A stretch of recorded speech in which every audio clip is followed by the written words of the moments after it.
Hello and welcome to SPM IS Academy. Today we will analyze important newspaper articles of 18th September 2021. Please note you can download the PDF version of today's newspaper analysis by clicking the link given in the comment section. You can also download August 2021 magazine from our website spmisacademy.com. This is the list of the topics that we will be covering from today's newspaper. And the first article is taken from editorial segment. It is about bad bank, and this topic is important from our syllabus paper 4 Indian economy point of view. इस article को बहुत detail में समझते हैं क्योंकि ये बहुत ही important development है इंडियन इकोनॉमी मेन सेगमेंट में। चाहे यूपीएससी हो या आईपीएससी हो, मुझे उम्मीद है कि इस सेगमेंट से एक सवाल ज़रूर आएगा, और अगर नहीं भी आता है, एनपीए पर भी आता है, तो आप इसको कोट कर सकते हैं। तो ज़रा डिटेल में समझते हैं। देखिए, वैसे तो आपने कई दफ़ा सुन रखा होगा कि banks are life line of an economy. उसको जल्दी से यहाँ देखते हैं कि ऐसा क्यों, why banks are consider to be so important for an economy.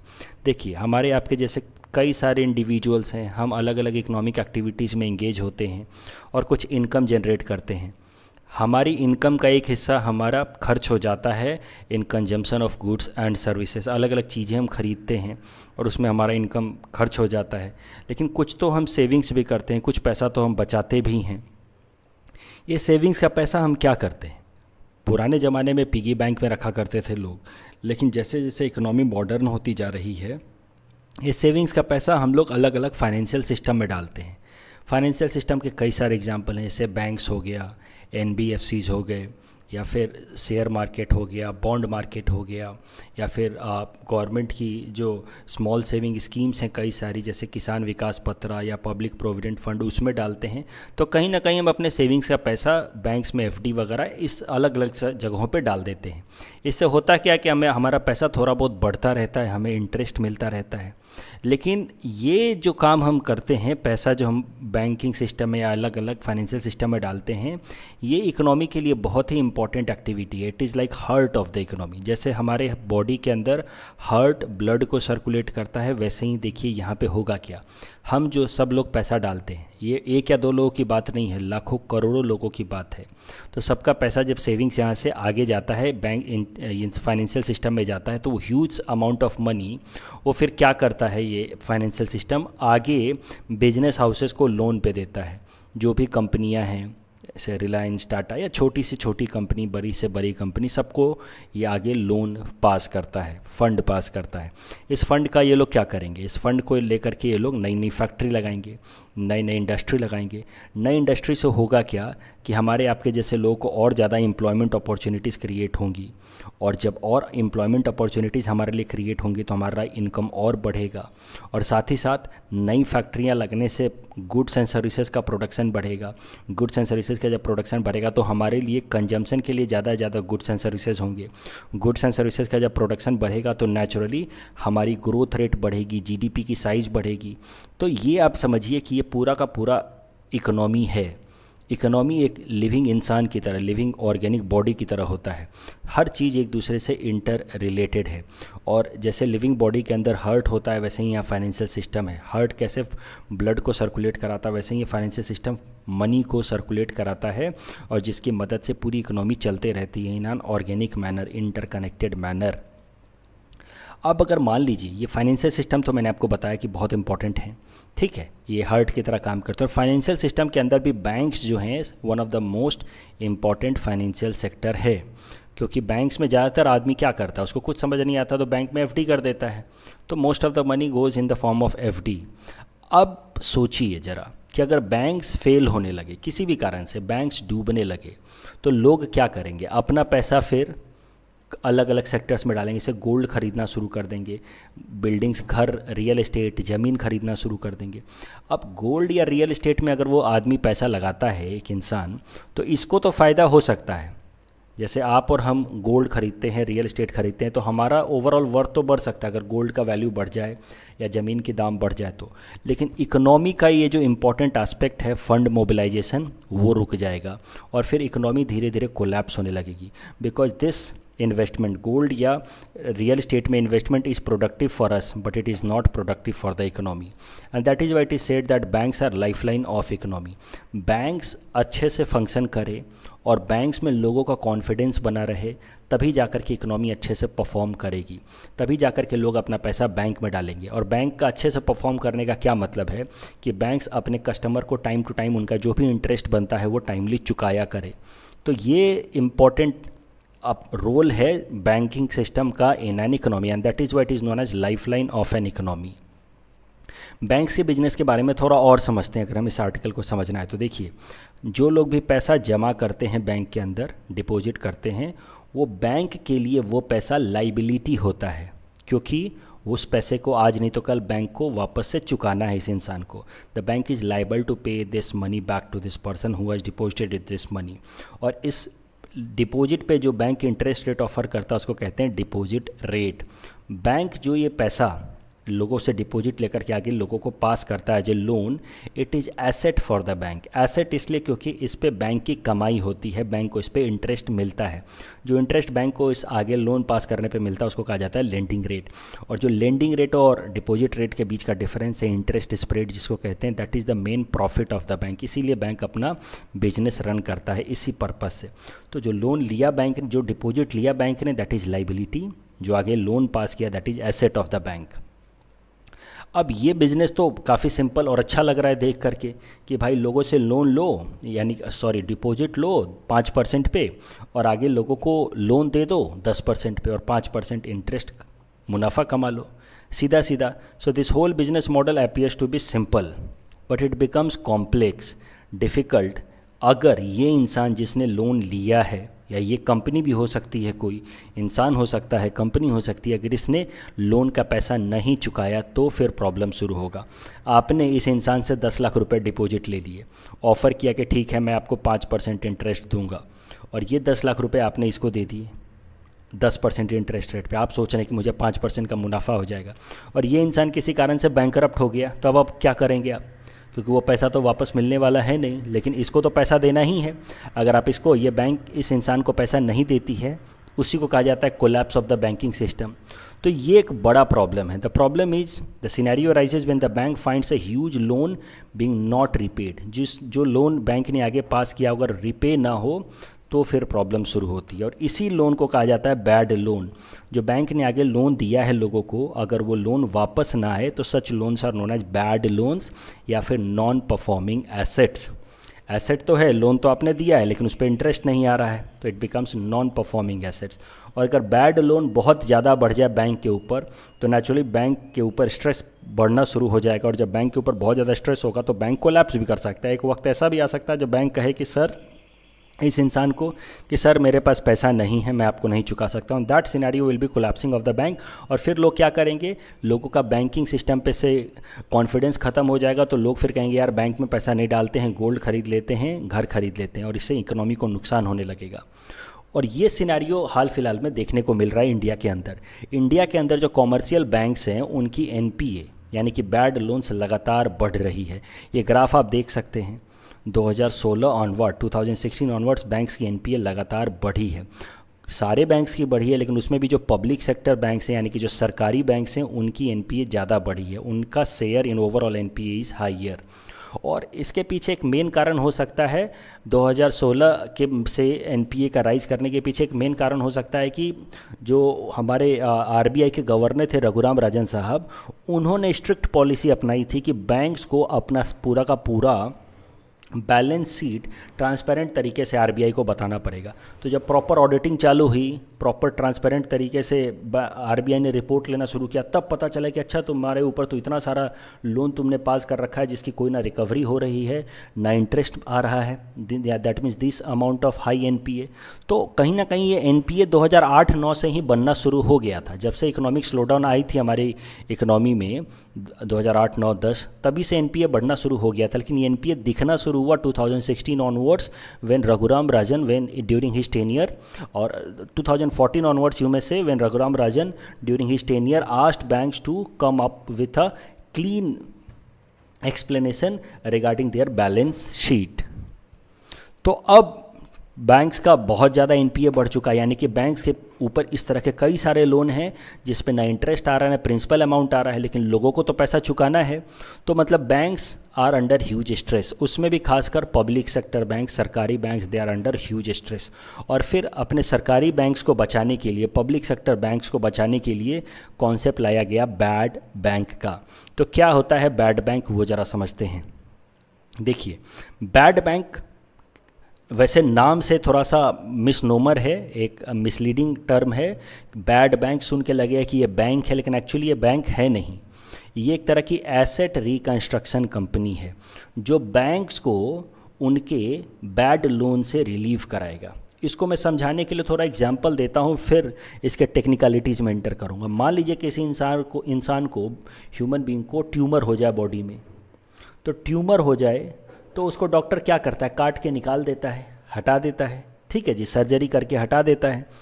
ठीक वैसे ही अगर पब्लिक सेक्टर बैंक्स में, किसी भी बैंक में बहुत ज़्यादा एनपीए अगर हो जाता है, बैड लोन हो जाता है, तो वो bad loan is like a tumour to that public sector bank, जो उस पब्लिक सेक्टर बैंक को बीमार कर रहा है।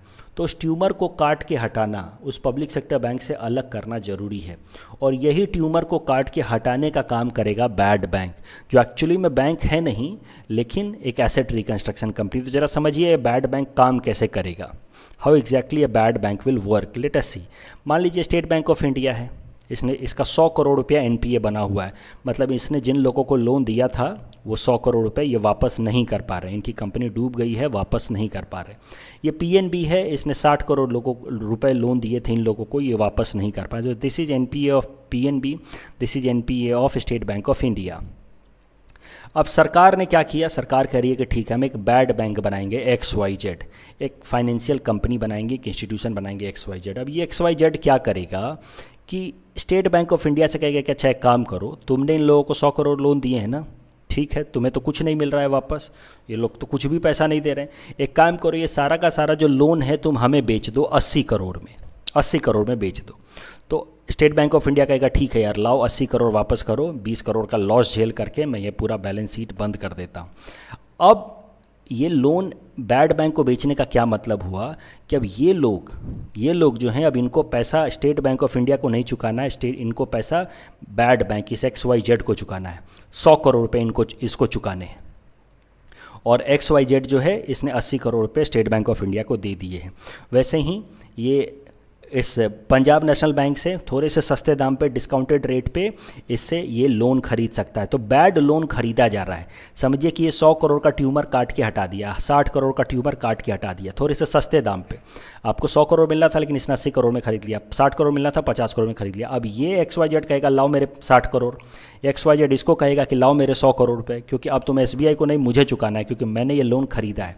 अब ये कहेंगे सर हमारे पास पैसा नहीं है, ये कहेगा सर हमारे पास पैसा नहीं है। तो XYZ कहेगा अच्छा कोई बात नहीं, तुम्हारी कंपनी है ना, उस कंपनी के जो भी एसेट्स हैं, मशीन्स वगैरह होंगे ना, लैंड होंगी, बिल्डिंग होंगी ना, उसको वो XYZ ले लेगा।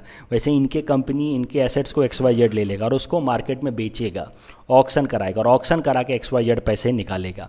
तो ये होता है एसेट रिकंस्ट्रक्शन कंपनी का काम, कि एसेट जो भी है, वैसी कंपनियां जो लॉस में चल रही हैं, ऐसी कंपनियां जो लॉस में चल रही हैं उसके एसेट को लेगा, रिकंस्ट्रक्ट करेगा, थोड़ा रीडिज़ाइन करेगा, रीडेवलप करेगा और मार्केट में बेच करके पैसा कमाएगा। तो हो सकता है इसका 100 करोड़ का लोन ये ले ले और 80 करोड़ इसने स्टेट बैंक ऑफ इंडिया को चुकाया, लेकिन अब इसके 100 करोड़ के एसेट को रीस्ट्रक्चर करके और मार्केट में 120 करोड़ में बेच दे, तो इसको टोटल 40 करोड़ का मुनाफा। तो इस तरीके से एसेट रिकंस्ट्रक्शन कंपनी काम करती है।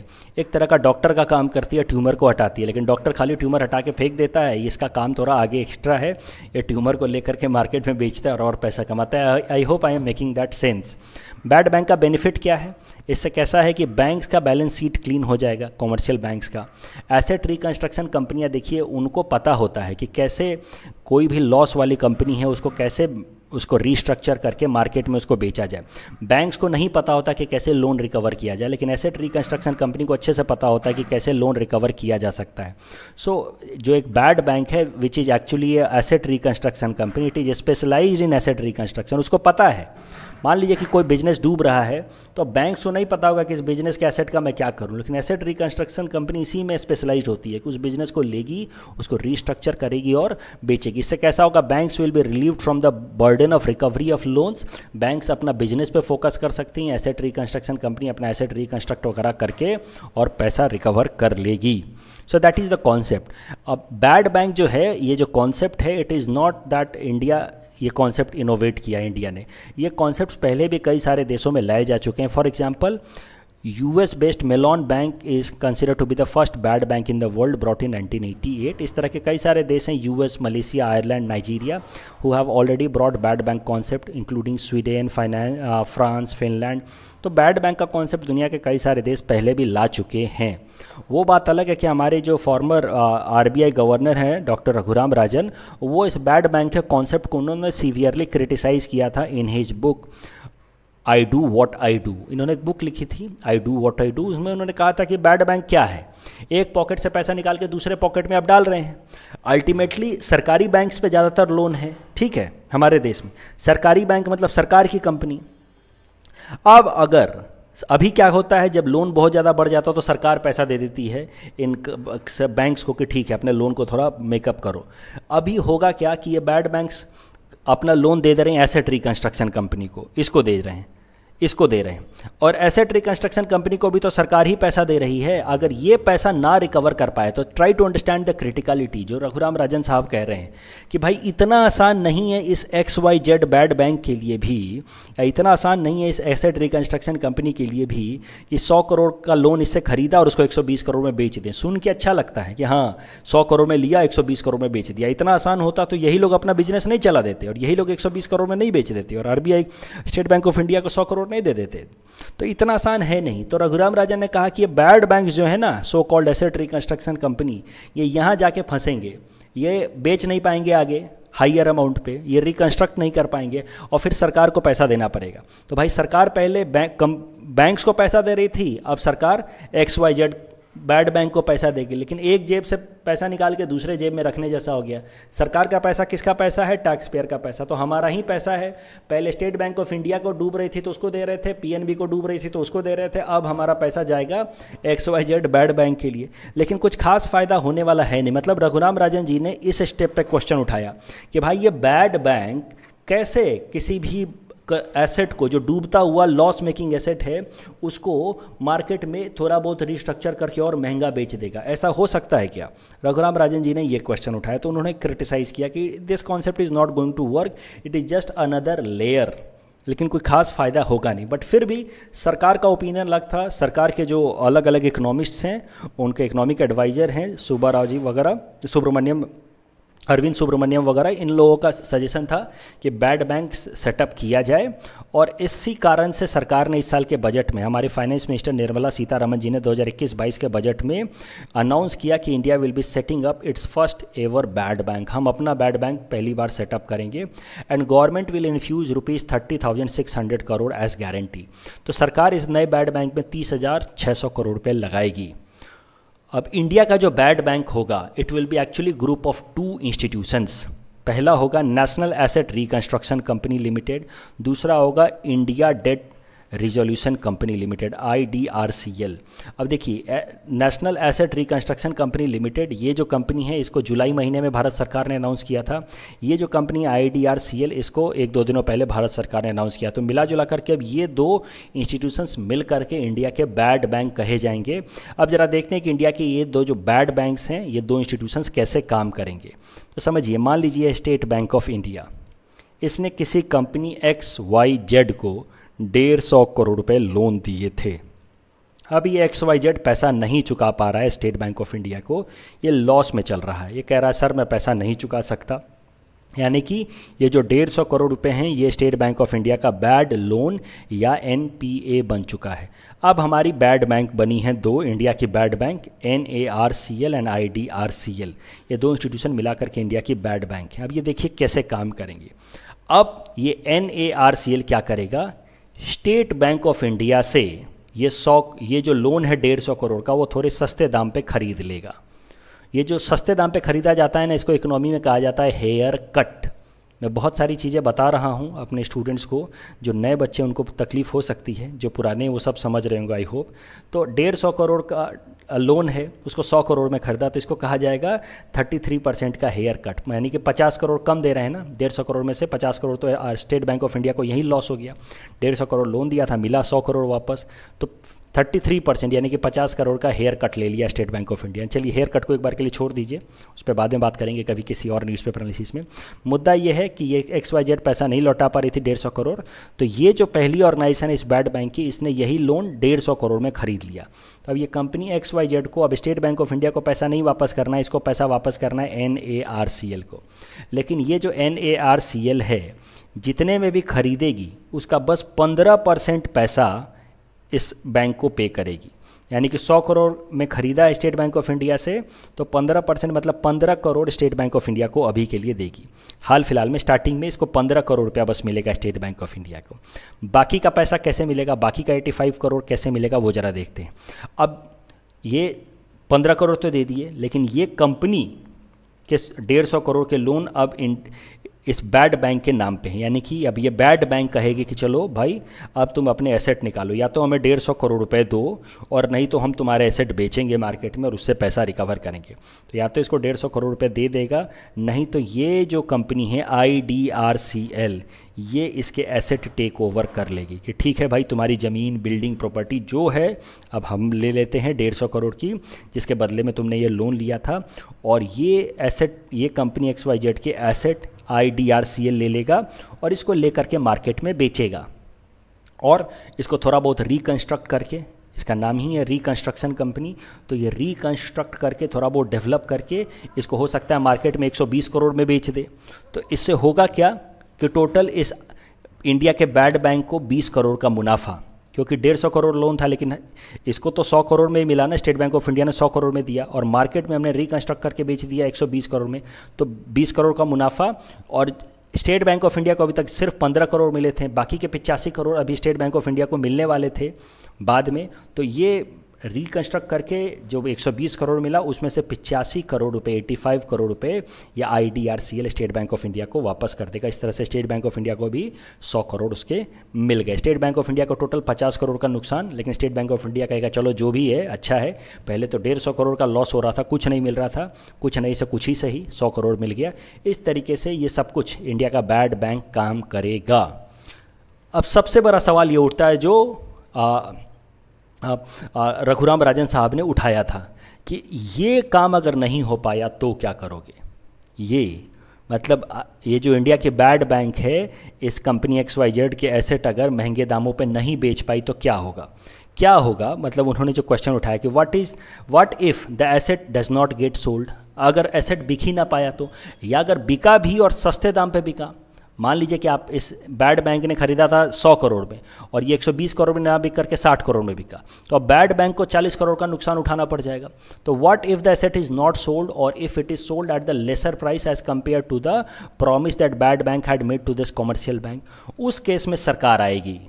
सरकार का जो मैंने आपको बताया ना कि 30,600 करोड़ का गारंटी प्रॉमिस किया है, 30,600 करोड़ का डायरेक्ट पैसा नहीं दे रही है बैड बैंक को, 30,600 करोड़ का गारंटी दे रही है कि अच्छा अगर ऐसा कभी हो गया कि तुमने किसी कंपनी का एसेट लिया और मार्केट में नहीं बेच पा रहे हो या सस्ते दाम पे बेचना पड़ रहा, उस केस में हम लोग तुमको 30,600 करोड़ तक का सपोर्ट देंगे। तो here the government will come into action and it will support this bad bank. और यही कह रहे हैं रघुराम राजन साहब कि ये नहीं हो पाएगा। ये सब केसेज में, हर केस में ये बैड बैंक फंसेगी यहाँ आकर के, उसको महंगे में नहीं बेच पाएगी, सस्ते में ही बेचेगी या नहीं बेच पाएगी, और सरकार को पैसा डालना होगा। तो भाई सरकार या तो बैड बैंक में पैसा डाले या सरकार स्टेट बैंक ऑफ इंडिया को डायरेक्ट पैसा दे। बात तो वही है, money coming from one pocket to another pocket. इस टॉपिक के बेसिस पे ये प्रीलिम्स प्रैक्टिस क्वेश्चन हमने आपको दे रखा है। ये मेंस प्रैक्टिस क्वेश्चन इस टॉपिक पे जरूर आएगा, मुझे ऐसा लगता है, क्वेश्चन यही है कि analyse the benefit of setting up of a bad bank from perspective of commercial bank and Indian tax payer. Commercial bank के पर्सपेक्टिव से तो फ़ायदा है, उनका ट्यूमर कट के अलग हो गया, ठीक है जी, उनका एनपीए कट के अलग हो गया, लेकिन इंडियन टैक्स पेयर या सरकार के पर्सपेक्टिव से देखा जाए तो कुछ खास फर्क नहीं पड़ रहा है। यहाँ पे आप रघुराम राजन साहब को कोट कर सकते हैं, it is just like taking money from one pocket and putting in the another pocket. तो इस तरीके से इस क्वेश्चन को आप प्रैक्टिस कर सकते हैं। The next article is taken from international segment. It is about India's first comment on Taliban. Very important topic I would say. India ने अब पहली बार धीरे धीरे तालिबान के ऊपर कमेंट करना शुरू किया है, मतलब इंडिया का व्यू पॉइंट ऑन तालिबान आ चुका है। लगभग 15-20 दिनों तक भारत सरकार बिल्कुल चुप थी, उसने कोई भी स्टेटमेंट रिलीज नहीं किया था। तालिबान पे तो एक सवाल पक्का है, डायरेक्टली या इनडायरेक्टली मुझे लगता है, और उस केस में इंडिया का क्या व्यू पॉइंट है तालिबान के ऊपर मेंस में, वो आपको जरूर जानना चाहिए। तो देखिए, पहले कॉन्टेक्स्ट समझिए कि किस कॉन्टेक्स्ट में ये सारे डेवलपमेंट्स हुई हैं। तो एक समिट चल रही है, एक मीटिंग चल रही है, Shanghai Cooperation Organisation and Collective Security Treaty Organisation के जो मेंबर कंट्रीज हैं उनके बीच में एक वर्चुअल समिट चल रही है। एससीओ के कौन कौन से मेंबर कंट्रीज हैं ये तो मैं आपको करा ही चुका हूं the day before yesterday newspaper analysis में। सीएसटीओ भी एक इंटरनेशनल ऑर्गेनाइजेशन है एससीओ की तरह ही, इसके बारे में मैं आज ही बताऊंगा थोड़ी देर बाद। मुद्दा यह है कि दो इंटरनेशनल ऑर्गेनाइजेशन, उन दोनों इंटरनेशनल ऑर्गेनाइजेशंस के मेंबर कंट्रीज आपस में, उनके जो हेड ऑफ द स्टेट्स थे हैं वो आपस में उन्होंने मीटिंग की ऑन दिस वर्चुअल प्लेटफॉर्म। और आपको पता है कि इंडिया एससीओ का मेंबर है और इंडिया को रिप्रेजेंट कर रहे थे हमारे प्रधानमंत्री नरेंद्र मोदी जी, उन्होंने वर्चुअल मोड में इसमें पार्टिसिपेट किया। और इस पूरे समिट का थीम था तालिबान रूल इन अफगानिस्तान, कि तालिबान का जो रूल है अफगानिस्तान में ये कितना सही कितना गलत, इस पे हम सबका क्या ओपिनियन है, और इंडिया ने यहाँ पे अपना ओपिनियन साफ साफ एक्सप्लेन किया है। तो देखते हैं प्रधानमंत्री नरेंद्र मोदी जी ने अपने स्पीच में क्या कहा। उन्होंने अलग अलग क्वेश्चंस रेज किए हैं तालिबान के ऊपर। सबसे पहले उन्होंने तालिबान के ऊपर इंक्लूसिवनेस का क्वेश्चन रेज किया। इंक्लूसिवनेस मतलब आई होप आप समझते होंगे, ऐसी सरकार जो सारे लोगों के ओपिनियन से बने, सारे लोगों के ओपिनियन को इंक्लूड करके बने। और नरेंद्र मोदी जी ने कहा है कि the current political change in Afghanistan did not lead to an inclusive system and the process was not conducted through negotiation. ये जो सरकार बनी है ये ज़बरदस्ती से बनी है, नेगोशिएशन से नहीं बनी है, लोगों को इंक्लूड नहीं किया है उनके ओपिनियन को। Representation of all sections of Afghanistan including women and minorities is important. Her section के लोगों का ओपिनियन लेना था, यानी कि एक तरीके से डेमोक्रेसी की बात कर रहे हैं। नरेंद्र मोदी जी कह रहे हैं कि ये जो सरकार बनी है तो ज़बरदस्ती से बनी है। तो इंक्लूसिवनेस पे इंडिया ने पहला क्वेश्चन उठाया है कि the current government of Afghanistan, हम डायरेक्ट तालिबान का नाम नहीं ले रहे हैं, हम डायरेक्टली तालिबान को एंटागोनाइज नहीं करना चाहते हैं, but we have raised question on the present government of Afghanistan, that is Taliban itself, कि it has come by force, not by negotiation, not by inclusiveness, and that is why logically अगर inclusive नहीं है तो उसके legitimacy पे हमने सवाल उठाया है कि ये सरकार legitimate नहीं हो सकती। इस सरकार को हम लोग एक proper legitimate सरकार की तरह आइडेंटिफाई नहीं कर सकते अफगानिस्तान का। ये पूरी मीटिंग का पर्पस ही यही था कि क्या तालिबान को अफगानिस्तान का नया सरकार मानना चाहिए। इंडिया ने इनडायरेक्टली क्वेश्चन रेज कर दिया है कि नो, लेजिटिमेट सरकार तो नहीं है। देखिए, आज आप बस उम्मीद ये कीजिए, हाइपोथेटिकल सिचुएशन दे रहा हूं कि कोई अगर जबरदस्ती किसी देश को कैप्चर कर ले, हाइपोथेटिकल सिचुएशन दे रहा हूं कि इलेक्शन के बिना ही कोई नेता हमारे देश में जबरदस्ती प्रधानमंत्री बनने की कोशिश करे बिना इलेक्शन के, तो वो लेजिटिमेट नहीं हो सकता ना। जब तक आप इलेक्शन लड़िए, जो प्रोसेस है कॉन्स्टिट्यूशनल प्रोसेस, इलेक्शन लड़िए, मेजॉरिटी पाइए, फिर सरकार बनाइए, तो तभी लेजिटिमेसी होगी। तो वैसे ही इस केस में भी Taliban government does not enjoy legitimacy. It is necessary that the global community should think carefully and collectively while deciding on the legitimacy of the new political system in Afghanistan. कहीं ना कहीं हम सबको कह रहे हैं कि भाई इस सरकार को आप आइडेंटिफाई मत करो एज ए लेजिटिमेट गवर्नमेंट। कहीं ना कहीं तालिबान से हम दुश्मनी ले रहे हैं थोड़ा इनडायरेक्ट तरीके से, लेकिन हम नहीं चाहते कि तालिबान की सरकार वहाँ पर आइडेंटिफाई हो एज ए लेजिटिमेट गवर्नमेंट। हम क्या चाहते हैं, तो हम इंडिया का व्यू पॉइंट भी देखिए। We want role of UN. PM Modi expressed India's support for central role of the United Nations in the global deliberation regarding Afghanistan. UN इसमें इंटरवीन करे, ऐसा चाहते हैं भारत सरकार कि UN should go, UN should decide कि how Taliban and other parties, other groups, other communities of Afghanistan together can form government. But Taliban should not allowed alone to rule Afghanistan without moving through a electoral democratic process. ये है India का view point. अब तो नरेंद्र मोदी जी ने खुलेआम कह दिया, सीधा सीधा कह दिया, तो कहीं ना कहीं तालिबान को हमने कंडेम कर दिया है।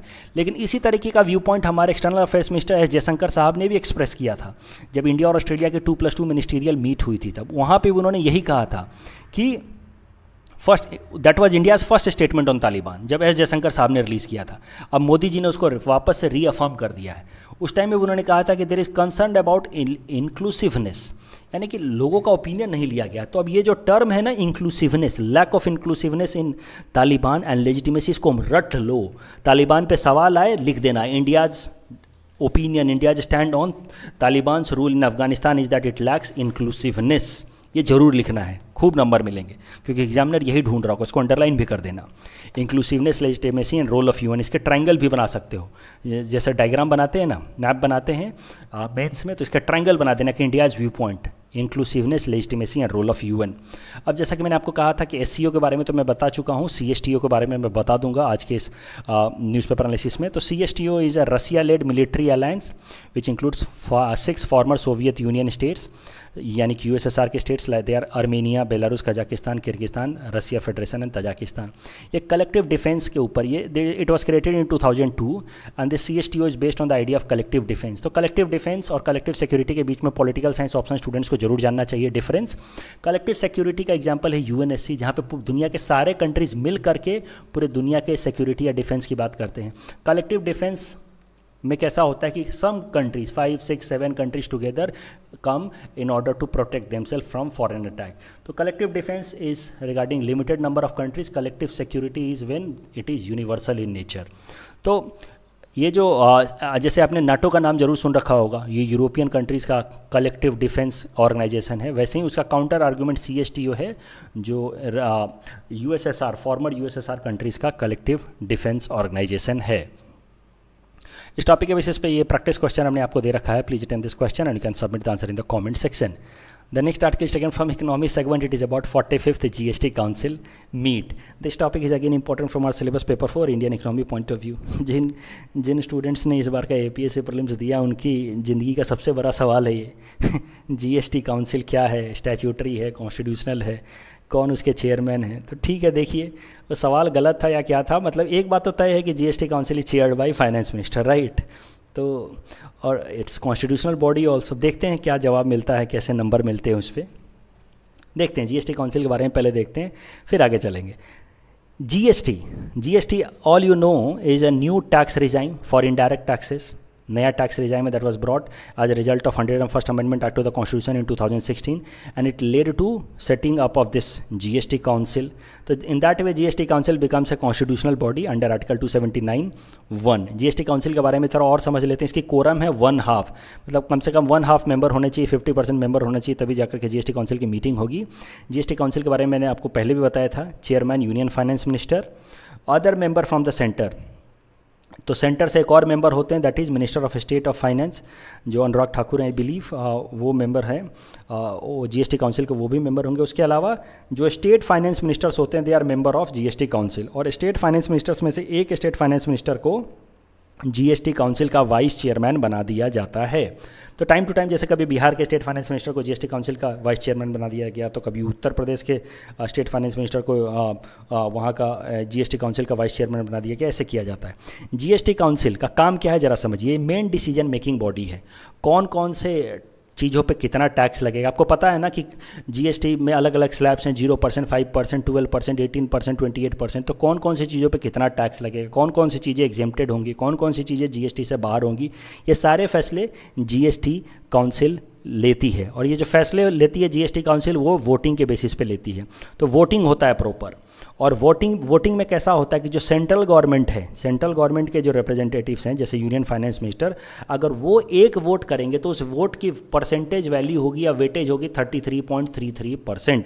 यानी कि अकेला एक वोट जो होगा सेंटर का, that will have a weightage of 1/3, जबकि बाकी सारे स्टेट्स का वोट मिला करके 2/3 होता है। तो यानी कि एक सेंटर का वोट का वैल्यू हो गया 33.33, बाकी बचे 66.66, that is divided by 28 state. तो 66.66 डिवाइडेड बाय 28 जो वैल्यू निकल के आएगी that will be the vote value of each and every state in GST council. और कोई भी फैसला लेने के लिए 75% वोट येस में होना चाहिए। मतलब अगर अकेला सेंट्रल गवर्नमेंट कह दे कि नहीं ये फैसला नहीं होना चाहिए, तो इसका मतलब क्या है कि बाकी सारे स्टेट्स भी अगर सब मिल के भी कहें कि हाँ ये फैसला होना चाहिए, तब भी मिलाकर के कितना होगा, ओनली 66.66। जबकि कोई भी फैसला लेने के लिए 75% वोट चाहिए, यानी कि एक अकेला सेंटर कह दे कि नहीं ये फैसला नहीं हो सकता, तो वो फैसला नहीं हो पाएगा, क्योंकि उस केस में 75% पूरा कर पाना इम्पॉसिबल हो जाएगा। अब करंट न्यूज़ देखते हैं। तो करंट न्यूज़ ये है कि 45th मीटिंग हुई है जीएसटी काउंसिल की, ऑफ कोर्स चेयरपर्सन थे फाइनेंस मिनिस्टर निर्मला सीतारमण जी ने, और ये मीटिंग हुई है लखनऊ में। और लगभग 1.5 से 2 सालों बाद पहली बार ऐसा हो रहा है कि जीएसटी काउंसिल की फिजिकल मीटिंग हो रही है। तो अभी तक वर्चुअल मीटिंग ही चल रही थी कोविड के कारण, लेकिन अब 1.5 से 2 साल बाद अब जीएसटी की पहली बार पोस्ट कोविड सिनेरियो में उसकी फिजिकल मीटिंग हुई है। अब इसमें जीएसटी काउंसिल की जो मीट हुई है 45th काउंसिल की मीट, इसमें सबसे इंपॉर्टेंट इशू था पेट्रोलियम प्रोडक्ट।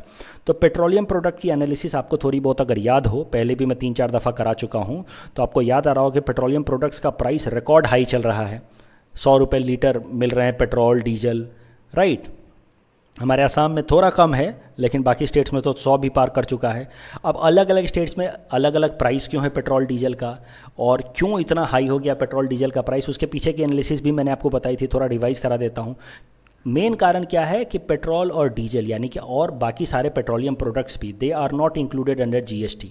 और जब जीएसटी के अंदर इंक्लूडेड नहीं है, इस कारण से कैसा होता है कि उनके ऊपर पुराना इनडायरेक्ट टैक्स रिजाइम ही चलता है, यानी कि उनके ऊपर सेंट्रल गवर्नमेंट एक्साइज ड्यूटी लगाती है, स्टेट गवर्नमेंट्स अभी भी वैट लगाते हैं, और सेंट्रल गवर्नमेंट बहुत ज़्यादा एक्साइज ड्यूटी लगा रही है। मतलब अभी भी देखिए 102 रुपये में खाली 38 रुपये बेस प्राइस है पेट्रोल का, 39 रुपीज़ तो सरकार एक्साइज ड्यूटी लगा रही है, 32 रुपीज़ तो एक्साइज ड्यूटी लगा रही है, अलग अलग स्टेट्स 39 रुपीज़ वैट लगा रहे हैं। तो मुद्दा ये है कि जब पुराना टैक्स का सिस्टम था ना, पेट्रोलियम प्रोडक्ट्स अभी भी उसी में है, उनको जीएसटी में इंक्लूड नहीं किया गया, अभी भी उन पर वैट या एक्साइज ड्यूटी नहीं लगता है।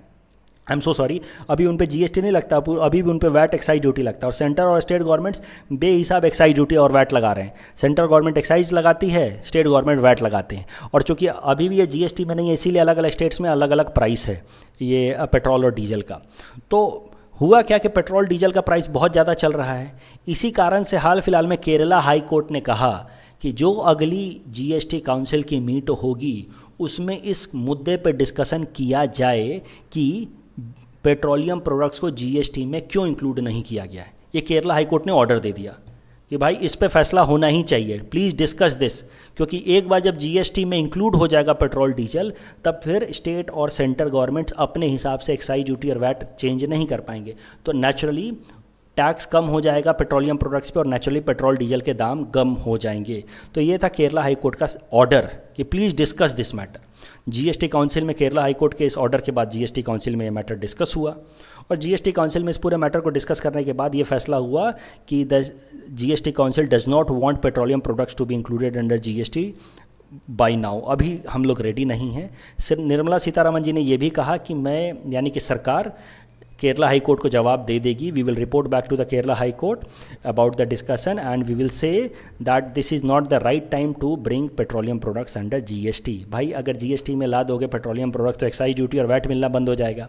एक्साइज और वैट मिलना बंद हो जाएगा तो स्टेट और सेंट्रल गवर्नमेंट के पैसे कहाँ से आएंगे? कोविड के बाद दोनों को पैसों की ज़रूरत है, अपना पूरा फाइनेंस मैनेजमेंट की, तो कहाँ से होगा? So this is not possible for the timing. High court ने शायद से पूरा ठीक से सोचा नहीं कि ऐसा थोड़ी कि सरकार पैसों को लेकर के अपने लिए खर्च कर रही है। सरकार को तो पैसा चाहिए, इधर से ले या उधर से ले, ठीक है। तो जीएसटी में कैंसिल अकाउंट ऐड कर देंगे तो टैक्स घटाना पड़ेगा, तो टैक्स घटाना पड़ेगा तो कहीं ना कहीं और टैक्स बढ़ाना पड़ेगा, किसी और चीज़ पर टैक्स बढ़ाना पड़ेगा। तो दैट इज़ वाई ये जीएसटी काउंसिल ने फैसला लिया कि this is not the right time, बाद में कभी करना होगा तो कर लेंगे। और भी कुछ कुछ चीज़ों पर फैसला लिया गया है इस 45th जीएसटी काउंसिल में, जैसे कि कंसेशनल टैक्स रेट्स ऑन कोविड-19 essential medicine like tocilizumab extended till 31st December. Muscular atrophy drugs like Zolgensma and Viltepso cost around 16 crore exempted from GST. तो ये सबको GST में टैक्स छूट दी गई है. Leased aircraft exempted from integrated GST. Food delivery apps to collect GST instead of restaurant. तो ये नई बात है जो शायद से पीटी में पूछ ले कि आगे से जो GST होगा वो फूड डिलीवरी ऐप्स लेंगे ना कि रेस्टोरेंट्स लेंगे। फूड डिलीवरी पे. Tax on the fortified rice under ICDS scheme reduced from 18% to 5%, and GST on cancer drug Keytruda brought down from 12% to 5%. तो इसमें से 3 चीज़ें याद रखने लायक हैं, ये तीनों, ये याद रखना, खासकर उसमें भी ये दोनों, और अगर एक याद करना हो तो कम से कम ये पीटी में ये आ सकता है. इस टॉपिक के बेसिस पे ये प्रीलिम्स प्रैक्टिस क्वेश्चन हमने आपको दे रखा है. ठीक वैसा ही क्वेश्चन है, which of the following is not correct about GST council, लेकिन शायद से हमने स्टेटमेंट्स ठीक बना रखे हैं, एपीएससी ने थोड़ा आपको कन्फ्यूज कर दिया. ठीक है, इस क्वेश्चन को अटेम्प्ट कीजिए. एंड कल जो हमने प्रैक्टिस क्वेश्चन दिया था उसका आंसर देख लेते हैं. Freedom of world 2021 report is published by, answer will be option B, वीरेम institute. A, UK, US agreement does not include Japan and India, so the correct answer will be option D, 1 and 4 only. And FDI telecom sector allows now 100% automatic route FDI. And Sankhlipi primarily belongs to Gupta's. Correct answer will be option C. So that's all from our side for today. Thanks for watching.